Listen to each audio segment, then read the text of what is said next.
All right, everybody, welcome to video number 5, cash flow, one of my favorite topics.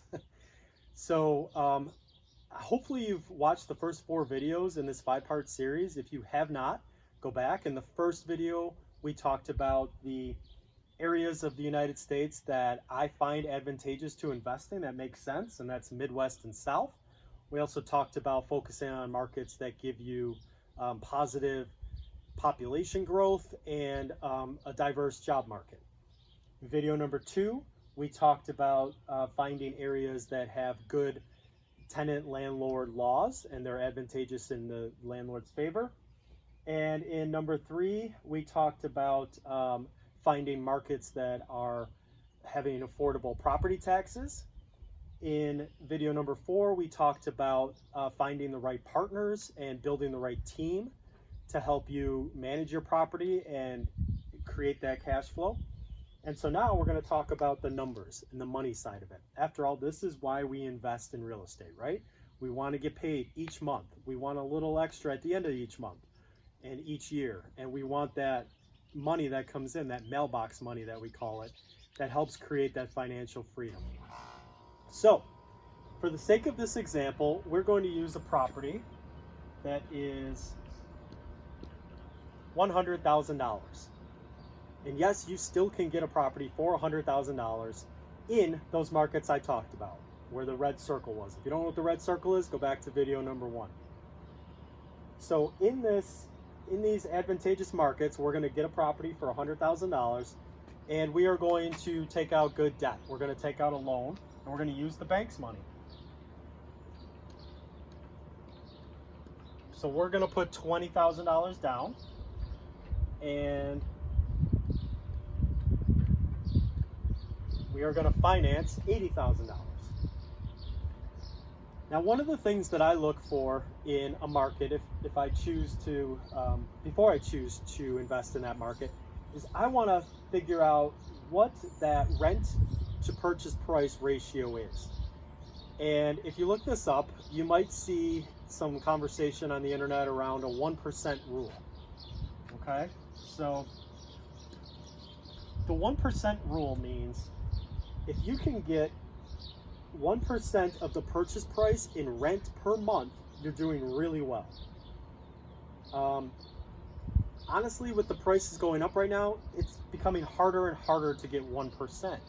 But because our interest rates are down on the money that we're taking out, that side becomes a little more advantageous for us. So what I would say is, while 1% is desirable, anything between 0.8%, to 1.1% is probably a great range. So 1% of $100,000 is $1,000. So if I were to get anywhere between $800 and $1,100 for this property, I am probably making money. I am probably cash flowing at the end of the day, depending on what all of your other expenses are, which we're going to go through in a minute. So that's kind of the back of the napkin math. That's stuff that I just do in my head real quick to see if I even want to go any further in exploring if this market makes sense. If it's coming back at a 0.7, 0.6, 0.5%, like if I only can get $500 rent for this, it's not going to work. I'm not going to cash flow, right? Conversely, if I'm getting $1,500, $1,600, $1,700 for this property, I might be in a really sketchy area, right? It's hard to get over that 1%. You're not seeing it anymore. It might be in a bad neighborhood. It might need a lot of work. There's a lot of things that are scary to me. So you want to find that sweet spot in between. So for the sake of this argument, let's assume we get $1,000 rent per month. So we do get that 1%, right? Now we're taking out a mortgage. It's $80,000. I figured it roughly at a 4.25% rate on a 30-year term. You'd have to look and see what you qualify for. But at that rate, your mortgage is going to be roughly $400 a month. Okay? Next up, we have to focus on insurance. So you're going to need insurance on that property. And that's going to be about Maybe $600, give or take, per year. So I'm going to say $50 a month there. Property taxes. Now remember, if you go back to video number 3, we are only going to invest in markets that have affordable property taxes for us. So let's use the example we used in video number 3, which was $720 a year. So that's going to be $60 a month. What else do we need? We also need property management, right? I don't live in the area where these properties exist, and even if I did, I don't want to take care of it. So I'm going to pay the property manager. And remember, in video number 4, we talked about 10% of the total rent. So we're going to pay them $100 a month. Okay? So you add all these together. You've got $400, $500, $610.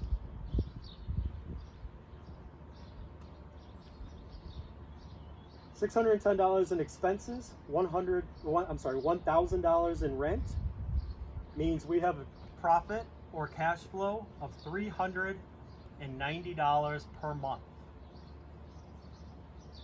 Okay? $390 per month after all is said and done. This is considered our cash flow. And in order to know what type of return we made on our investment, you take $390 a month times 12 months will give you $4,680. And then you divide it by the $20,000 that we put in,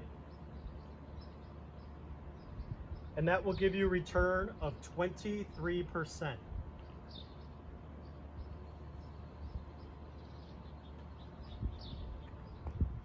Now that's great, right? You're not getting that in the bank. You're normally not getting that in the stock market. So this is why I invest in real estate. Now the one piece that I didn't take into consideration here, which I do personally, is capital expenditures and vacancy rates. So out of this $390 a month, I'm probably going to put aside another $100, right, for vacancy and what's called CapEx. The reason I'm only doing 10%, you might see sometimes on Google they talk about doing more than 10%. I only work with really strong partners like we talked about in number 4. The average length of stay in the properties that I own is between 40 and 42 months. So knock on wood, I'm hoping that I can go 3 to 4 years without a vacancy. So I'm going to put aside 5% toward vacancy, right? Sometimes people will say put 1 month of rent per side per year. That would be 8%. For capital expenditures, those are things like a roof, a hot water tank, HVAC, all of that kind of stuff. If you remember in some of the earlier videos, I talk about how I buy already rehabbed properties. So the amount of work that they're going to need early on in the first few years should be extremely low. But you never know. Like I just had to pay for a repair the other day for a pipe because it was extremely cold in March in Tennessee where I own a property, and it burst a pipe. It was $50. It wasn't a big deal, but still, you want to have that money put aside. So I put another 5% aside for CapEx. So 10% total. So while I'm getting $390 a month, I'm probably going to put aside at least $100 of that just in case, for the rainy day, right? In case something goes wrong. So I just wanted to mention that. But basically, by the time you get to the cash flow portion of this, $1,000 rent, mortgage comes out, insurance, taxes, property management, $610 in expenses, you're cash flowing $390 a month, or almost $4,700 a year off of a $20,000 investment just on this one property. So that's the 5th thing that I look for. So if all of these things check the box, if it's in the right market for me, if there's population increase, if there's a steady job market, if there's good and favorable tenant landlord laws, if there's affordable property tax, if I can find a good partner, and if the math works, then I actually make a purchase. So you can see doing your due diligence and doing your homework is extremely important, and knowing the things to look for will be a huge, huge difference and make a big impact on this bottom line number. And that's what we're all trying to get at the end of the day. What is our return on investment? What is our cash flow per month? What is our cash flow per year? And how are we maximizing that return on the amount that we're investing? As a bonus, I'm not going to make a whole separate video on this, but you'll notice I did not talk about appreciation at all. I don't invest for appreciation. I invest for cash flow. There are investors out there that strictly buy a property because they think it's going to go up in value in the future. And you know what? More often than not, properties do go up in value. But what happens in 2008 and 7 and 9? Properties went down or stayed the same. If you're only investing for appreciation, you have a chance of losing out. If you're investing for cash flow, I actually don't care if the value of the property goes up or down. As long as I still have a tenant paying the rent, I'm still making the money. But I do want to say that it's not like I don't look at the appreciation potential. I don't count on it, but that's like the 6th, 7th, or 8th thing that I look at, not the top 5. Okay? So if you have any questions, put them in the comments.